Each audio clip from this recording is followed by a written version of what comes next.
afternoon, ladies and gentlemen. You know, I don't say good morning at all. My name is Dr. Jon Belkowitz, and welcome to Intelligent Concrete's channel of concrete learning. Today we're going to focus on concrete accelerators. It's a coffee talk, but for some reason I don't have coffee. So, accelerators. Let's just dive into it. Define accelerators. When we talk about a concrete accelerator, I'm sure the American Concrete Institute has a wonderful definition.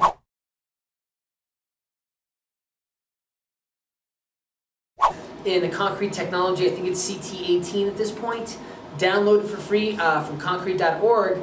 An accelerator is any type of liquid or dry chemical that is used to accelerate certain strengths or setting times of hydraulic cement based concrete. Now, I guess we can also extend that to geopolymers, but I want to focus on cement, Portland cement based concrete. We use accelerators to do just that with concrete. Accelerate either the time of set, the time that we can get equipment onto our concrete elements to finish it up, make it look pretty, and then time to reach a certain strength, whether it's ripping and stripping strength, moving strength, or putting load on top of a structure's strength.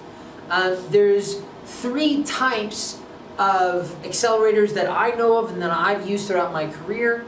Chloride-based accelerators, non-chloride-based accelerators, which are, I mean, that is a barn door range of products, and then nanoparticles, which have been used as accelerators in the past, specifically colloidal silica, especially your smaller particles, and I believe there's a couple of admixture companies that have patents on the use of colloidal silica as a set accelerating admixture.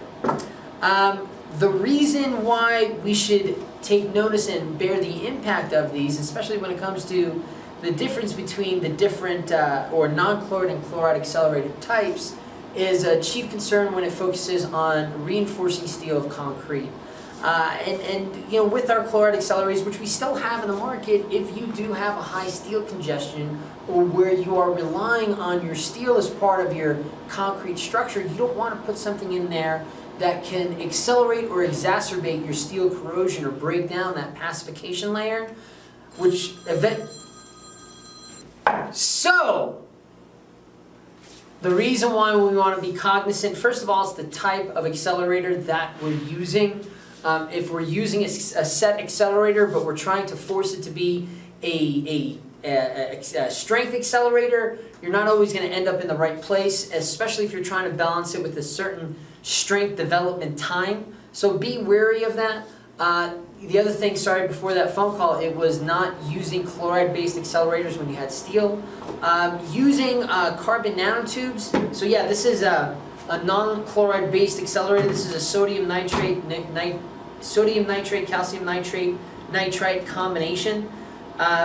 This supposedly can be used for corrosion inhibition too, but definitely that nitrite has been used as a strength accelerator. This is a colloidal silica particle, 3 to 5 nanometer. It has been used in the past as a strength accelerator. There's some wonderful papers by Bjornstrom et al. That have been written about the acceleration effects of carbon or colloidal silica. Carbon nanotubes, I believe, has shown some strength or set acceleration. So there's a lot of technologies out there, and what you need to be cognizant of is not just the impacts of chlorides, the steel corrosion inhibition, but also, or inhibitors, but also the negative, and some of these technologies can have positive impacts on volume change, shrinkage, and cracking. With some of these set accelerators or strength accelerators, the concrete gets so hot that you can lead to thermal shock, volume change, and cracking. With other ones, like the colloidal silica based, you can actually reduce that volume change, the impact of evaporation, shrinkage, and then cracking, but you're not going to get as immediate or as that high acceleration of that strength gain compared to your more traditional non-chloride or chloride-based accelerators. So I think that's it for today. Hopefully you learned something. Let us know if you got any concrete questions, concrete concerns. Don't forget to like and subscribe. Ding that bell for notifications.